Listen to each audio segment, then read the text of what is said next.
mọi người trong quá trình niêm rắn cần phải nhổ rắn. Có rất nhiều người khi được chỉ định nhổ rắn để niêm rắn thì rất băn khoăn, không biết nhổ rắn có ảnh hưởng gì đến sức khỏe hay không.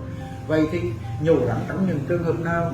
Trong quá trình niêm rắn, nếu rắn quá vấu hoặc hay còn gọi là vẩu, hoặc là rắn quá chen chúc, để làm đều được các rắn thì người ta cần phải nhổ các cái rắn để có khoảng để làm đều.